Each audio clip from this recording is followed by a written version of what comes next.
Assalamualaikum warahmatullahi wabarakatuh. Selamat pagi anak-anak. Hari ini kita akan belajar tema 8 lingkungan sahabat kita, subtema 3 usaha pelestarian lingkungan, pembelajaran 1. Mari simak penjelasan berikut ini. Ketersediaan air bersih sangat penting bagi kehidupan manusia. Berbagai upaya dapat kita lakukan untuk menjamin ketersediaan air bersih. Apa syarat-syarat air yang layak kita gunakan sebagai air minum dan untuk memasak? Syarat-syaratnya yaitu air yang layak digunakan sebagai air minum dan untuk memasak harus jernih, tidak berasa dan tidak berbau. 2. Bagaimana kualitas air yang dapat digunakan untuk mencuci pakaian? Kualitas air yang dapat digunakan untuk mencuci pakaian yaitu untuk mencuci pakaian, air yang digunakan harus jernih serta dapat melarutkan kotoran dan sabun. 3. Bagaimana kualitas air yang dapat digunakan untuk menyiram tanaman? Untuk menyiram tanaman, air yang digunakan sebaiknya tidak mengandung zat kimia berbahaya bagi tanaman, misalnya air deterjen. Namun, kita dapat menggunakan air bekas mencuci bahan makanan atau air hujan untuk menyiram tanaman. Ada air yang aman digunakan untuk memasak dan minum. Namun, ada pula yang sebaliknya. Ayo kita pelajari bersama. Air untuk kebutuhan sehari-hari. Bagaimana rasa air laut? Ya, air laut terasa asin. Jika kamu berenang di pantai dan terpercik air laut, kamu akan mengetahui bahwa air laut terasa asin. Sebagian besar atau 97% air yang menutupi planet bumi ini berupa air laut. Air laut tidak bagus untuk diminum. Air laut juga tidak dapat digunakan dalam kebanyakan industri dan keperluan rumah tangga. Untunglah 3% air di dunia berupa air segar, yaitu air yang tidak asin dan dapat digunakan untuk minum, memasak, dan mencuci. Persyaratan air bersih meliputi 3 komponen, yaitu persyaratan secara fisik, secara kimia, dan kandungan mikroba yang terdapat di dalamnya.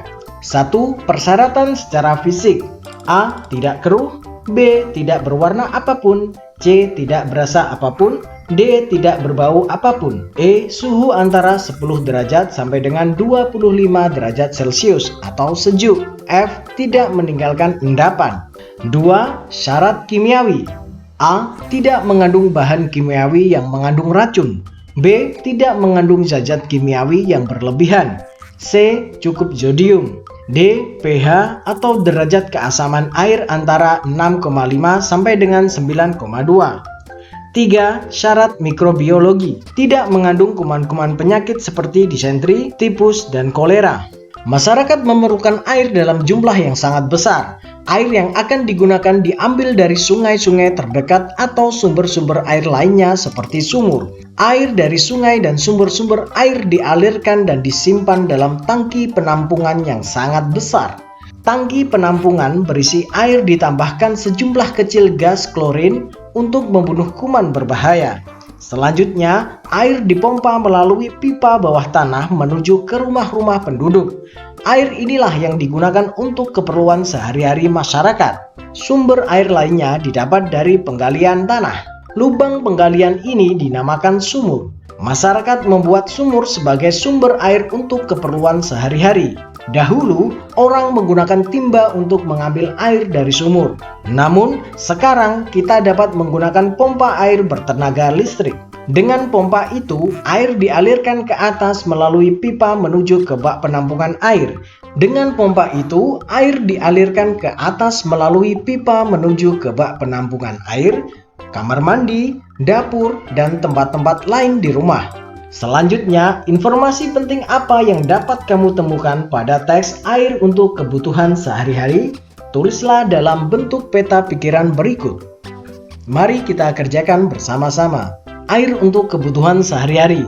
1. Sebagian besar atau 97% air yang menutupi planet bumi ini berupa air laut dan 3% air di dunia berupa air segar. 2. Persyaratan air bersih meliputi 3 komponen, yaitu persyaratan secara fisik, secara kimia, dan kandungan mikroba. 3. Masyarakat memerlukan air dalam jumlah yang sangat besar. 4. Sumber air lainnya didapat dari penggalian tanah. Demikian pembelajaran kita pada pagi hari ini. Terima kasih. Wassalamualaikum warahmatullahi wabarakatuh.